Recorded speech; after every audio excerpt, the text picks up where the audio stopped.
that what exactly is the paper all about? Is it similar to what other papers in the examination system are? But the fact remains that the examination is very different from what comparison to any other examination. Reason is very simple. ACT effectively is an examination where everything is tested in mathematics, right? When I say everything, as in everything, right? The span of the theory goes up to a lot of higher mathematics, just goes to a level of touching the higher maths and coming back, right? It's not calculus, everything below calculus, everything is there, right? But the amazing thing is that nothing is in depth.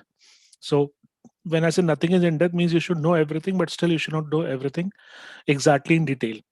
So broadly, I'll try to give you a basic idea about the syllabus area, especially in algebra, first of all, today, right? Um, See, algebra broadly, when we talk about algebra, we talk about the essential topics, the elementary topics of algebra, like linear equations, inequalities, and things related to that. For example, when I say linear equations, right? So obviously, we are going to deal with all the two variable, three variable stuffs, which is definitely going to be a fun for calculator people, right? So people who use the calculator will find it quite easy. We have concept of polynomial solving. So when I say polynomial solving, we'll talk more about this, right? Polynomial is obviously the degree 2 and higher, special focus on quadratic equation. Uh, we also talk about the concepts of inequalities. When I say inequalities, I mean everything, right? Inequalities in terms of polynomials also, as well as inequalities in terms of the concept of linear inequalities also, right? So we'll have a graphical understanding it also. Then we have got higher end topics like arithmetic progression, geometric progression to talk about. We also have topics which are based on algebra like quadratic equation. Obviously, I've already told you, right? Things like absolute value function. And of course, the very important perspective that will come across will be the topic based on graphs, right? A lot of topic questions are based on graphs where the graph is shifted, translated, and all that stuff is done, right? And then it also goes on to talk about things like matrices, right? Not much, but again, that is also touched across. Then we have got topics which are like complex numbers that also gets touched out here, right? So broadly, as in, and if somebody is very familiar to class 11th or class 12th, will understand what I'm trying to hint you, right? It actually covers everything. It's everything in the length and the breadth what you can think about, right? So let's take a quick understanding on certain topics, right? One of the most important understanding topic that students have to talk about is absolute value function, right? Now, I'm sure most of us understand this basic misnomer, right? When somebody says a modulus function or absolute value function, people tend to understand that, as if mod x means just the value, right? But again, that's the way you deal modulus function or absolute value function in number system, right? When somebody says absolute value of something, we are talking about absolute value of 2 or absolute value of -2 type of thing, right? Then we agree that it is equal to 2 in all the cases, right? But when it comes to concepts of algebra, absolute value function has a definition of its own kind, which says that absolute value of x is going to be equal to x only if x is greater than equal to 0 and is equal to negative x if x is less than 0. Now, the technical perspective that students have out here is that if I'm saying mod of x is equal to x if x is greater than equal to 0 or minus x, how does it affect my approach to question? The answer is very simple. See, if you deal with number inside the modulus, then the approach is different. But if you deal with a variable inside the modulus, you will have to go with both the assumption. When I say both the assumption means what? You will first of all take the thing inside the modulus to be positive. You will open the modulus as it is and say x is 3. And the next case, you will say x is negative. So you will open the modulus by putting it is equal to negative x is equal to 3. And this goes on to deal with certain beautiful questions, right? This deals on with certain beautiful questions in a sense that somebody says deal with mod of x minus 2 is equal to 3, the whole approach to the question changes, right? So we have to talk it in the perspective that when I say mod of x minus 2 is equal to 3, our approach is going to be simple. First, we'll assume x minus 2 is 3, and then we'll assume minus x minus 2 is equal to 3. So ultimately, you end up getting two solutions. So technically, the first thing when you deal with the equation of modulus is equation of modulus always produces two solutions. That's your first perspective, right? Then if I'm dealing with inequalities involving modulus sign will also create a beautiful concept, right? I'll just try to give you a brief picture about it. See, technically, we understand mod of x as a V-shaped graph, right? I'm sure it's very difficult to get into this monologue section where I'm trying to talk about. I got a question out here which says, "Sir, which calculator do we need?" Right? So don't worry about it. Calculator would be GDC, right? And the model can be TI, Inspire, or KC, right? I'll talk about this all in my next part, right? Don't worry. So coming to the basic theory, for example, if somebody says solve a inequality, mod of x minus 3 is less than 2. Now, when dealing with inequality in school stuff, what I've found is students always have a perception problem, right? They have a perception problem in a sense that mod of x minus 3 is less than 2 means I'm going to talk about a simple situation that first I'll assume it to be positive. I'll take it like this. And then I'll assume it, I'll put it like this. I normally don't recommend this method, right? The method to be recommended, best method, two methods are possible. When somebody says solve an inequality mod of x minus 3 is less than 2, I always tell them that every inequality first deal it as equation. That is, first you deal it like this. And I'm sure all the smart audience out here would understand that the result of this or the solution of this is going to be 1 and 5, right? Now the point is very simple as the graph itself is indicator that when I look at a modulus graph, right, it's a V-shaped graph which opens upwards. So technically, when I say it's a V-shaped graph which opens upwards, and if I try to understand the behavior of this, I'm sure you'll agree that this area, which you look at this, for example, if I had plotted mod of x minus 3, so I'm sure you'll agree that is going to be graph of, which is going to be a little shifted right? And then there is a line, this is going to be equal to y is equal to 2, right? So this is the point where the intersection happened, right? The solutions that we had, 1 and 5, right? You can clearly see that the graph is below the line y is equal to 2 in between 1 and 5. So should I say that if I talk about a simple theory, that the less than situation happens always when we are below the line, and the greater than situation happens only when we are outside the line, or simply put, that the entire number line got divided into three parts, right? We had a breakpoint at 1, we had a breakpoint at 5. Before 1, I find the graph to be above the line, so I can say greater than is being satisfied. Between 1 and 5, I can see the line is below the line, so I can say less than is satisfied. And post that, it is going to be greater than satisfied. What is the other method? Can I get a digital hand raise out here? How many have the calculator with you right now?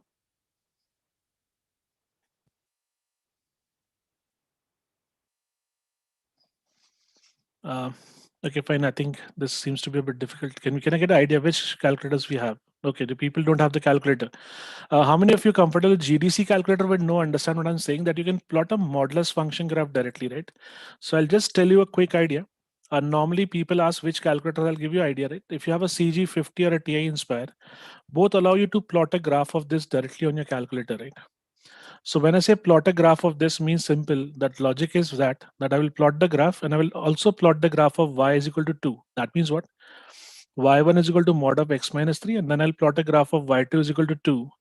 And the intersection or the solutions can be clearly plotted from that. So if you talk to me, there are technically two different methods to solve the same inequality. One is to solve the equation, find the roots, or else you go to the calculator and plot it. Calculator will be always a big plus. Similarly, one more topic in absolute value function which creates a lot of flutter to the student is the behavior of the functional graphs when mod is applied on it. For example, if I say we have a graph here which is like this. Let's say there's a graph of y is equal to fx. So technically what will happen if I say plot the graph of y is equal to mod fx? So understanding is very simple, that the graph which will get because of this, whatever is below the x-axis gets swapped over. So you get a question of this nature also, that what is the graph of y is equal to mod fx? So whatever is negative will go down to positive. Else, in the same question, if I ask you, what is the graph when y is equal to f of mod x? So the difference now is when I say graph of f is y is equal to f of mod x, then the situation will change drastically, right? Then the situation will change means what? That now the graph will not exist the same way as it was before on the negative side, because ultimately f of mod x means that if I put x is equal to 1 or if I put x is equal to negative 1, in both the cases I'm going to get a similar situation, right? So that's why we get an exact reflection on the other side when somebody says plot the graph of y is equal to f of mod x. So you get a lot of technicalities about it, right? And this actually gets a beautiful question. For example, one beautiful question can be, uh, what are the number of solutions of x square minus 3 times the mod x plus 2 type of equation? Now what happens is, again, it's a quadratic equation, right? People have a tendency of saying there should be two solution. Some people believe there's a mod, so there should be four solution, right? But technicality, if you just try to sort it out, just trying to remind back, right? That mod x for me is what? It's a value inside it is positive, will open as it is. So I'll say x square minus 3x plus 2. So if that is opened as it is, this simplifies itself to two solutions, x minus 1 into x minus 2. So that there are two solutions that x is equal to 1 and 2, right?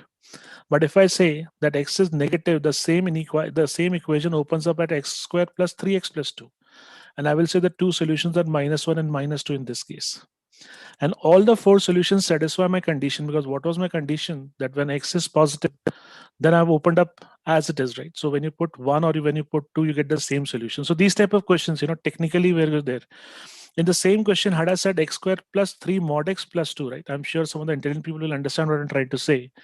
In this equation, we said there are four solutions. We found all the four solutions are satisfying it. But if you'll try to solve this equation, you'll find not even a single solution satisfies it. So what's the best idea? Instead of confusing ourselves, we can always use the calculator and plot this thing on the calculator. Calculator will give us a perfect answer that whether the solutions exist or not. Similarly, progressions, right? So when I say progressions, so technicality of progressions is again very, very interesting out here, right? We think about AP, GP problems. We all understand. If you have done 11th class already, I'm sure most of us know the formula of arithmetic progression and geometric progressions, right? But again, the questions that you get in the examination are not based on arithmetic progression, geometric progression directly, right? They are normally based on word problems. So you need to have a good understanding of the formulas for simple interest and compound interest. So arithmetic progression, geometric progression takes into consideration everything: population growth, population change, and everything. Then, of course, we have topics in algebra which I just missed out to state earlier. But before I go to that, let's talk one more concept quickly: quadratic equation. So when I say quadratic equation, we understand that the quadratic equation is of the form of ax square plus bx plus c, right? So technically, this is the standard form of quadratic equation, which we all know. The same expression can be rewritten as a times the x minus alpha into x minus beta. This happens to be the root form, right? The same equation can be completed by square, can lead to a condition that is a times the x minus h whole square plus k, right? This is what is called as the vertex form. How do we get this? I hope all of you understand this. If not, we'll definitely talk about some in the later parts, completing the squares method, right? And apart from this, of course, these are the two most popular functions, right? And we also understand that if the two roots of the equation are alpha and beta, right, then alpha plus beta will be always given by minus b by a, and alpha into beta is going to be given by c by a. To solve an equation or quadratic equation, we know two methods. I'm sure, again, most of the students know about it. Splitting the middle term, right? That's the first thing. And the second formulation to be talked about here is going to be the concept of quadratic equation formula, that is minus b plus minus root of b square minus 4ac upon 2a. You get questions on nature of parabolas. You get equations of, you're given an equation, they ask you whether the parabola opens upwards or downwards. The concept is very simple. A happens to be positive, means the parabola will opens upward. If A is negative, the parabola opens downwards. Also, depending on the b square minus 4ac value, we can visualize how many times the parabola will cross the x-axis. That's another concept which I'm sure you know it, right? So if you talk about a simple theory, parabola crosses the x-axis two times if the roots are real and unequal, right? So that is b square minus 4ac is greater than 0. The parabola touches the x-axis and goes back when the roots are real and equal, that is b square minus 4ac is equal to 0. And the third condition is parabola not crossing the x-axis at a condition when there are no roots. So this actually indicates this. If you got any queries till then, please. Uh, the very, very basic question that comes back to me always is, can this all questions be calculated? Of course, can be basically done right on the calculator. The answer is yes, the answer can be done, right? Because ultimately the calculator gives you answers for most of the question. But try to understand again, 100% dependence on calculator is something which I don't recommend very strongly. In some cases, you should stay away from the calculator also, right? It's not necessary for us, because for example, solving inequality, for example, right? So when I say that we are trying to talk about a calculator based question, let's say I'm trying to solve an inequality, right? So when the inequality comes into picture, I'll give you a quick answer about it. Try to think about it. If somebody says solve the inequality x minus 100 into x plus 1000 into e to the power x into x squared is less than 0. Now the problem with the student is he has to understand that whatever scale on the calculator you're using, you will not be able to see this entire graph in a single shell, right? So I will always advise to understand the concept behind the inequality concept, right? So that's a basic idea. Second thing is options. For example, if I write the inequality as x minus 2 into x minus 4 is less than 0, Now the perspective is very simple, that if you look at this inequality, the solution of this lies between 2 to 4. This single answer can be shown in different ways, right? One method is this. One method is on the number line, right? Third method is this. Now I'm sure you would be saying that calculator can be idea, right? But again, the answers can be confusing. So I need to have a complete clarity about everything before I actually get into the calculator mode. So my request to all of you is, calculator is absolutely critical, but not everything in the examination, right? Um, so basic idea is, we just talked about quadratic equation also, right? Taking it further now, one more interesting topic that should be talked about in the understanding of algebra is the concept of graph translations, right? Now again, that is one more thing which calculator may not help you, right? So logically, when I look at the graph of f of x, so there are certain work that we can do with the graph. So let's try to talk a little bit about this point carefully. For example, first of all, let's talk about reflection. So reflection of function graph, right? For example, if somebody says that we have a point 1 comma 2, and I'm sure we appreciate that this point is in the first quadrant, is reflected about the line x-axis, right? So how will the reflection, or what the coordinate of reflection would be? Again, something which school teachers would have already talked about a lot with you, right? I'm not going to talk much on that, but I'll just give you a quick idea. This, that the logic is very simple. If the point is 1 comma 2, the reflection would be 1 comma negative 2. That is, we change the y coordinate sign. Same thing can be done with a function also, right? If I have a function y is equal to ax square plus bx plus c, right? So if you want to reflect this functional graph over the line x-axis, right, then you have to do a simple work for me, right? What is it? You have to just multiply the entire expression by a minus sign, right? So minus of ax square plus bx plus c will reflect the entire thing, or you can simply say minus fx reflects the complete graph over the x-axis. Similarly, if I have to reflect this point over the line 1 comma 2 over the line y-axis, right? So when you reflect this over the line y-axis, you end up getting a coordinate of the point as minus 1 comma 2. So changing the sign of the graph over the line y-axis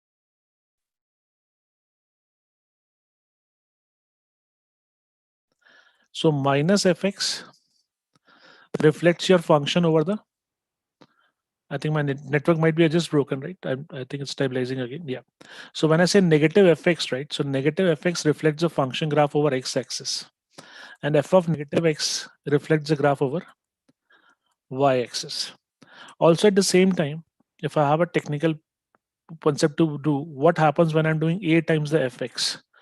So when you multiply a function output by a, so if it is y is equal to fx, so multiplying it by a times the fx will amplify the graph or compress the graph vertically, right? So there's a vertical component. I'll talk about that in the geometry session in the next part, right?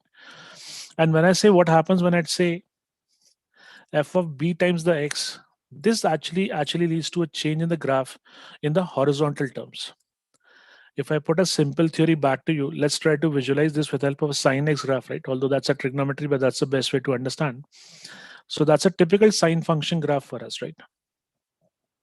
So we believe that the sine function graph has a horizontal property in terms of periodicity, right? We see that the values repeat themselves.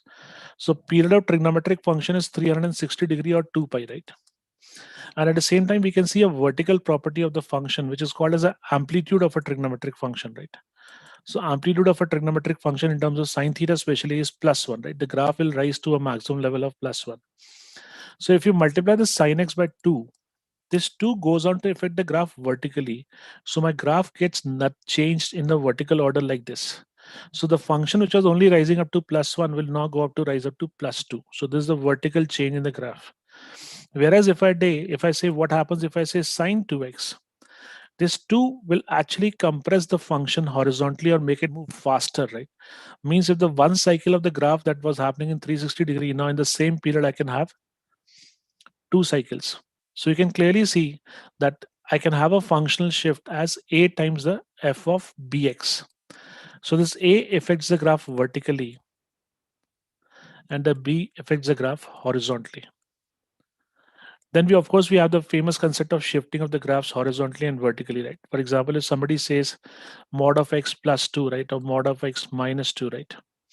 So what is going to happen? My graph is going to shift horizontally and vertically, right? This will lead to a shift of the graph up by 2 units. So mod x graph is traditionally like this. So mod x plus 2 will take it up by 2 units, correct?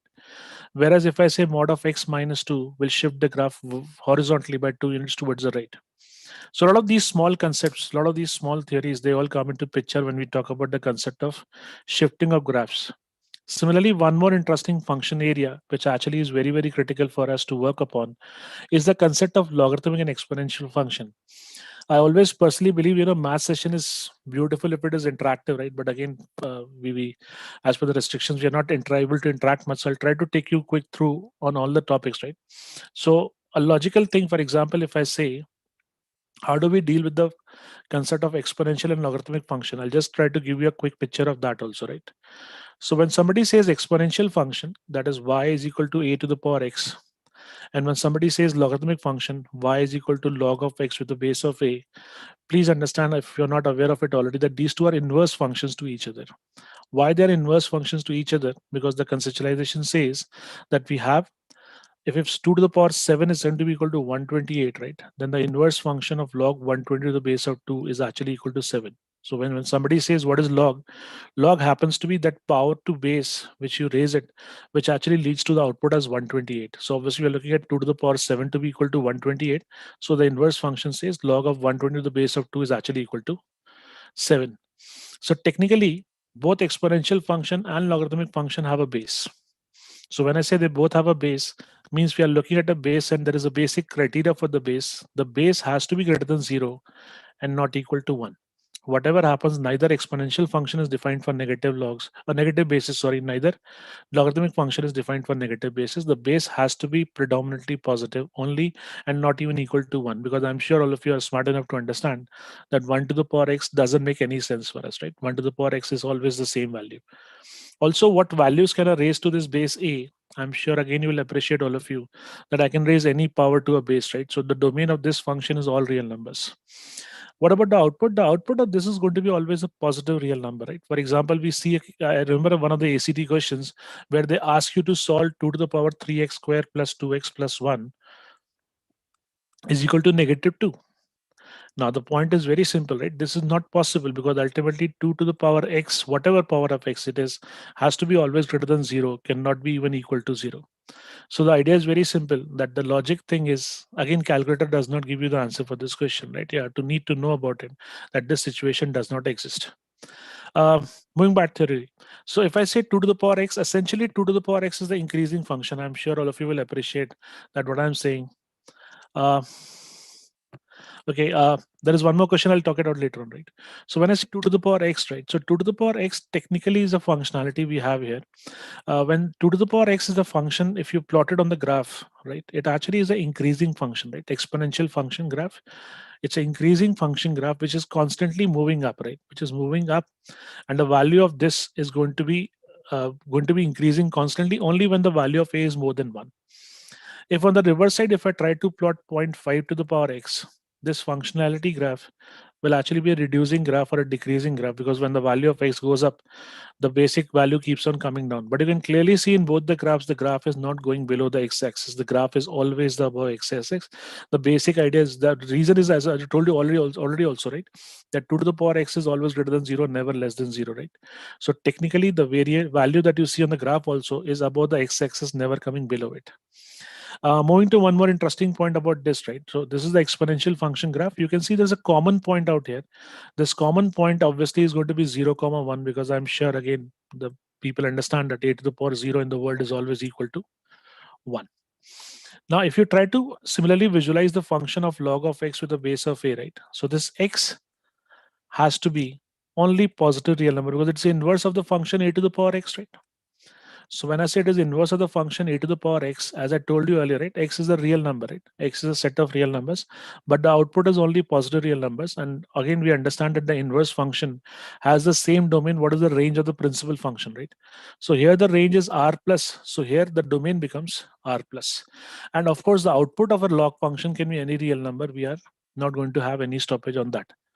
How this thing gets translated on the graph, of course, it's again two types of graphs you will visualize. This is log of x with a base of a, when the base is more than 1 and the base is less than 1, gives you a graph of this nature where the graph is constantly decreasing. Also, you can keep a very quick remind for yourself that when the value of a is greater than 1, and if the value of x for which you're looking for the log is between 0 to 1, your answer is negative. And if the value for which you're looking for the log is more than 1, then the answer is positive. Whereas for the basis between 0 to 1, the reverse situation happens. That is, the log for 0 to 1 values is positive, whereas value of log is negative, right? So a lot of theories, right? And in fact, function also gets into picture. So personally, if you ask me, behavior, right? So technically what happens is, when you look at the ACT paper, you can see it's already everything, right? I talked about logs, I talked about exponential, I talked about progression, I talked about absolute value function, quadratic equation. So technically, what I've observed is that ACT touches everything. It is not depth, but it touches everything. What is the basic idea? ACT tries to produce a parallel option to subject test. So when it tries to produce a parallel option to subject test, tries to talk about everything that should be touched in a subject test. But unfortunately or fortunately, it doesn't at all talk about the advancement. That is the simple, straightforward question. Second thing is, the paper of ACT is quite easy also, right? People have that misnomer. But again, that's a misnomer. I'll tell you the reason why ACT becomes tough. 60 questions to be solved in 60 minutes. That's your challenge number one. That's the fastest. If I'm sure all the other examination give you at least more than 1 minute per question, this paper gives you exactly 1 minute per question. Second perspective problem is that the student faces that the only way to assert on a 36 score is to get all the 60 correct. Even a 59 or a 58 can spoil your score. It's going to be a situation sometimes, right? So when somebody gets a score of 36, that means he's got full 60 correct. That's a basic passport to it. So even a one mistake is going to be out of it. Third thing is, when the paper becomes easy, accuracy goes for a toss. All the intelligent students sitting in my classroom will understand what I'm talking about, right? That normally when your maths is very sharp, the only mistake you do is a silly mistake, right? And maths is sharp, silly mistakes are going to be a part of it. That's going to be the second thing. Third problem with a typical ACT paper is the language skills, right? So ACT question is typically long in nature, right? It's not a short line question. It will normally be longer questions. Especially what happens is that the first 30 question number 1 to 30 are going to be quite simple. They are absolutely sitters. They are going to be easy, straightforward, without any troubles. You're going to get it. But the moment you actually go to the second part, that is 31st onwards, the question behavior suddenly changes. Question number 31 to 60, you get a lot of questions which are set questions where the data is huge. Data is huge in a sense. They'll have 10, 20, 30 lines sometimes for you in a single passage to decode the question. They'll give you charts which look very complex, but the question would be an absolute sitter. But the problem is, I have to interpret the entire question. So what happens is, that's where the mistake starts happening. Also, the moment you reach to 40, 45, you start getting a bit exhausted, right? And then the real fun starts, because most of the difficult questions are found in the area of 45 to 60. The questions which normally feature in 45 to 60 will be my session in the next week, where I talk about the questions which come in the advanced part, right? Like the questions on asymptotes, the question on limits and all that stuff. Vectors also will be talked about. But again, that is going to be a later part. So technically, when somebody says that I'm looking at a paper of ACT, the 60 question mark is the only deadline, and that what I believe is the toughest part for a student. If you really want to do very well in a ACT paper, you have to ensure that you get a 60 out of 60. So please understand, a lot of rocket science. Calculator plays an important part. Again, I'm sure most of the people have that curiosity. But as I told you, right, 30 to 40 questions can be calculator based, but again, 30 odd questions would be based on somewhere on the fundamentals which need to be clear. And again, those people who say, can the paper be solved on the calculator? I got a simple answer for you, friend, that ultimately, if you don't know what buttons to hit on the calculator, you can never do a paper on the calculator. So understanding is important. Calculator will assist you drastically. It's a big way. Now, one more question that has been asked to me here is some issues with the budget issues, right? And are the KCO calculators, the scientific ones, good? My answer is very simple, friend. Scientific calculator does not give you any edge in the paper, right? Graphic gives you an edge. Scientific does not give you an edge. So if we can manage that, that will be a wonderful theory, right? I'm not saying that only way to do the paper is to use a graphic calculator, but again, graphic calculator gives you a lot of edge. So I think that's what is the basic idea from my side, right? That try to get the best of the calculator possible. So can we get the moderator, sir? Hello. That was really a great session, sir. Got to know, like, in such a short span of time, got to go through all the topics, like you talk So about it's a very polynomial. tough job, sir. It's a tough job. I believe it was very tough for me also.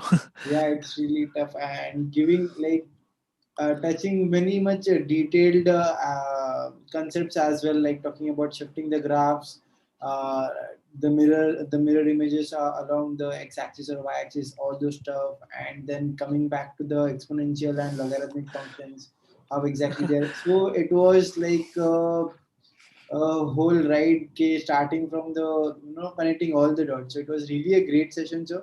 Got to know a Yeah. lot more things about how exactly the ACT examination is. Also got to learn how ACT can stand the first obstacle of ACT being the time management part, and the importance of learning the first principles first, and then trying to utilize the calculators and trying to adjourn the time part. So it Yeah, was because really couple of questions also out there. So I think I should answer it out if you want. a, One of the question has come to any recommendations, right? See, recommendation is start working early. That's the first thing, right? And of course, try to get a good, decent textbook in your hand for practice areas, right? That is always recommended from my side, because ultimately you need to have a disciplined approach. So you need to have some sort of written work already. So you can get a Kaplan or a Barron's or whatever else book, right? At least get one ACT maths book in your hand.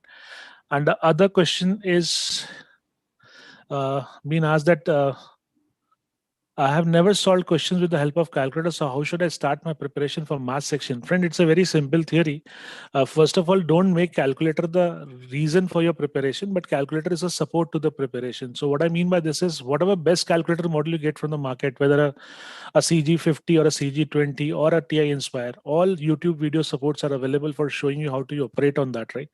But yes, if you're especially a student who has not used calculator at all, it's like I believe, I think this is something which is very very close to my heart. I always tell a student that the habit which is tried and tested by you will always come back to haunt you. That is like, if somebody has been not using the calculator and used to mental calculation, his old habit will come hard.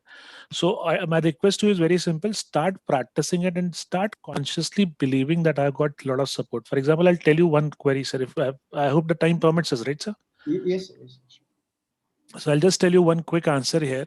For example, if you have to solve a three variable equation, now to solve a three variable equation in our normal algebra process is an absolutely ridiculously long process, right? I hope all of you know that elimination of equation 1, 2, you take together, eliminate x, you take 2, 3, you eliminate x again, then you get two variable equation, then you solve it. It's absolutely ridiculous, yes or no, right? So why not better idea that you pick it up? For example, solving a degree 3 polynomial. Now, degree 3 polynomial, you do hit and trial, you try to see what is the first factor, then you find the other two factors. This all takes a lot of time. So, friend, the idea is very simple. Calculator can be a big, big boost. Trigonometric calculations, trigonometric graphs, trigonometric equations, all can be solved in a jiffy if we start using the calculator early. So, I hope you got my answer, what I'm trying to say to you, right? That start getting this in your hand immediately, right? And the sooner you start, it will be more comfortable. But don't get troubled that I will not be able to do without that. But again, the fact is, it's a beautiful assistance. Do it.